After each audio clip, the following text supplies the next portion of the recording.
Hello and welcome to the Addiction and Recovery videos, or welcome to the podcast. If you listen to the podcast, my name's Paul Garrigan.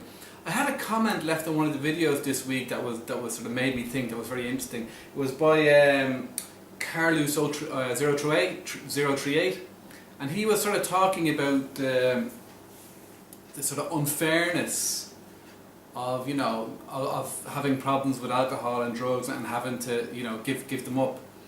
And that is something I can definitely understand, because I used to feel that way myself, because I sort of went to my first treatment centre at a very early age. I was only 19, and I did sort of feel this thing, here am I, I'm just this young guy, and I can't drink and I can't take drugs, and it felt really, really unfair. And it was always this sense of unfairness that sort of would lead me back to drinking again, because I'd be there, say when I used to use AA, I'd go to their meetings and there'd be these guys there who were in their 50s and 60s and they'd only just stopped, and I'm sort of thinking, I could have all this drinking ahead of me, and it seems so unfair that I've only been drinking a couple of years and I'm already sort of in a position where people are telling me that I need to stop. And it did sort of seem. And it wasn't a thing, because I knew, the fact that I had an alcohol problem, it meant that, I'd be safe with no drugs. There was nothing basically that I could touch, and it was a hard pill to swallow, because at that time I associated life with getting drunk, and to be told that was something that I couldn't do anymore, it was a real hammer blow, and it was real hard to accept. And so I was always very tempted to say, well, I'll drink, it'll be easier when I get a bit older to stop, so I'll drink until I'm 50 or 60 and then stop, and then have, the good life of recovery. But so there was always this sense of, how unfair it was. And it took me a long time to realise that, there was nothing unfair at all about it, because, see, the problem the mistake I made was believing that that drinking was this wonderful thing, and it's not. My sober life is a completely different. It's just so much better than anything I ever had, with alcohol. And I wouldn't swap it.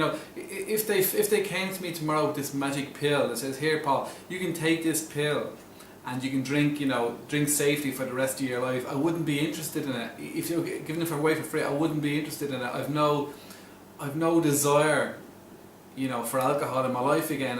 I don't see the attraction in it, and that came about because basically by the end of my drinking I'd had enough. I really, really had enough. It's nearly 7 years now, and when I think of alcohol, I get this feeling of nausea, and because at the end of my drinking I was getting sick all the time, and just I don't have pleasant thoughts of a nice lager in a sort of in a beer garden. I've not, the whole thing just doesn't interest me, and but it's the sort of way that I reached that point. See, the problem always before, the reason why I felt deprived is I had this idea that here was something that I should be able to do, and that was good to do, but I wasn't able to do it. But when I realised, no, this isn't something that I need to do, or it's not even something that I want to do. See, that's the thing about when I reached the end point, I sort of said, enough. I will not be drinking again. That option is taken off the table. I don't want to drink ever again. So when I reached the point of not wanting to drink ever again, there was no need to feel unfair, because this was something I wanted. I didn't want that life anymore. So you don't feel deprived about something you don't want. It's like sort of coming out of this really nightmare of a relationship, and just sort of letting go of it and saying, that's enough. I'm going to walk away from that and I'm going to leave it completely. And when by reaching that point, there's no longer any sense of missing out on anything, because if it's something that I don't want to do and I can't, if something that I've decided that's no longer an option, I mean, how can there be a sense of being deprived of anything? Because and what happens, it was remarkable because I mean, as I said, I'd stopped before.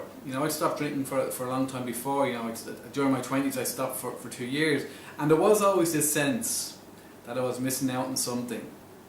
But what changed was, I just, I was completely, I'd reached a point where I was completely finished with that life. I decided, it just. There was no, I wasn't giving up for a year, I wasn't giving up for 10 years or 20 years or 30 years, I was giving up for good. I wasn't, I didn't, I don't stay sober one day at a time. I just don't drink anymore and I won't be drinking again. And that was the difference for me, it became something I didn't do anymore. It's as simple as that. So, there is no sense of being deprived, and I believe it's possible, for anyone, because I can go months. Like maybe it's the type of life I live, I don't know, but I can go months, and I don't even think about, alcohol isn't even a subject, it doesn't even enter my thinking at all. It's not, it's just not there. It's not, And I don't avoid bars. I mean, I don't go into them for the simple reason. I do occasionally go into them and say if I'm traveling somewhere in Thailand, I might go there to get some pub food or something. But I don't avoid them. I really have no interest in them. I think the last time it goes back in Ireland over Christmas, I didn't go to a bar at all. Not because I felt any sort of fear about going there. I just had no reason to be in them. I think the last time I was in a bar was St. Patrick's Day last year. I went to a bar in Patty with my son, just so we could get some food, like some Irish food, and and it was no big deal. It's sort of it's just this. I didn't sit there thinking, no, I'm missing out on something here. That all these lucky people are drinking. It just was nothing to me. It really was nothing, and I believe this is something, that happens, when we get sober. And, it mightn't sort of happen overnight, like this time when I gave up, it sort of, I felt like that almost immediately. But I mean, with other people it might take longer, but I mean, when we give up alcohol or when we give up drugs, we're not going to be spending the rest of our life feeling that we're missing out on something. That's not, it's not, it isn't, or at least it doesn't have to be like serving a jail sentence. It's just, it's just something that you don't do anymore. It's like sort of, baby food. I'm sure when I switched from baby food to adult food, there was probably a bit of disruption, to get used to it.